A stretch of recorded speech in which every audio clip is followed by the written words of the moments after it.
In our last video, we explored the grim tale of Burke and Hare, two infamous Scottish body snatchers who turned murder into a business to supply Edinburgh's growing demand for cadavers. Their story highlighted the darker side of medical progress, when science clashed with morality and the dead became mere commodities. But this was not just a British problem. Across the Atlantic, in the rapidly growing United States, medical schools faced the same challenges: an insatiable demand for human bodies and a limited, often illegal supply. And in 1788, in New York City, these tensions boiled over into violence. This is the story of America's first anatomy riot, the Doctors Riot.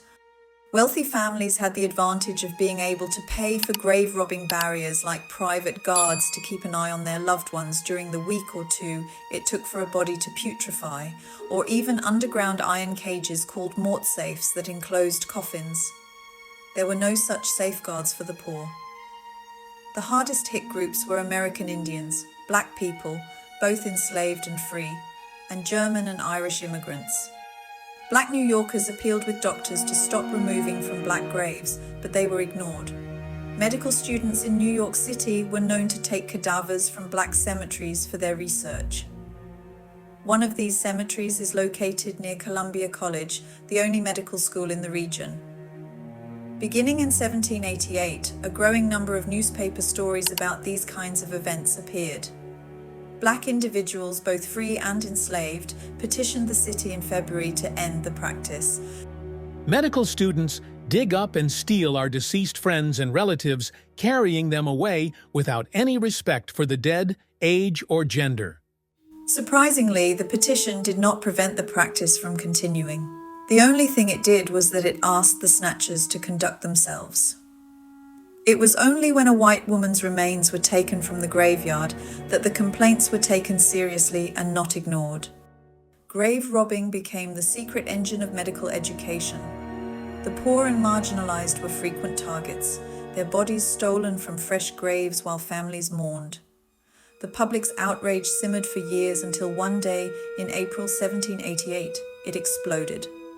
It all started when a young child passed the New York hospital and peeped curiously through the anatomy wing window. He was startled to see a medical student holding a severed arm in the air. The story goes that the student teased him by saying, "This might be your mother's arm." The young boy ran home to his father, who had just lost his wife, and sobbed as he described what he had witnessed. Fearing the worst, the boy's father gathered his neighbors and hurried to the graveyard. When they dug up his wife's grave together, they found it to be empty. The ensuing fury was uncontrolled and happened instantly. Word of the desecrated grave spread rapidly, and soon a mob gathered outside the hospital. Their demands for answers quickly turned violent. They stormed the building, smashing windows and breaking down doors, searching for the stolen bodies of their loved ones. Medical students and doctors were trying to hide and run as the crowd smashed anatomical equipment and ransacked the lab. Doctors and students ran for their lives, barricading themselves within the hospital and narrowly escaping the crowd. But the rage went far beyond, and not only this particular hospital, it swept throughout the city like wildfire.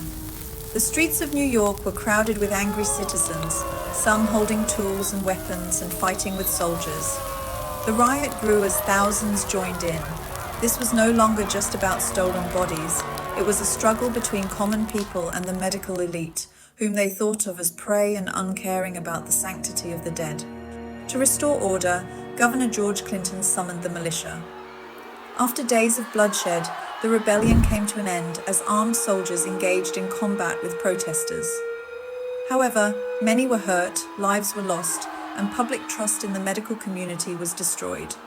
The aftermath of the Doctors' Riot forced lawmakers to take action.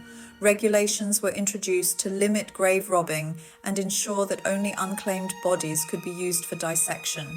It was a step forward, but for many, the wounds of betrayal ran deep. The tales of Burke and Hare and the Doctors' Riot serve as stark reminders that progress often comes at a heavy price. These dark chapters in history shaped the path forward, leaving us with painful lessons.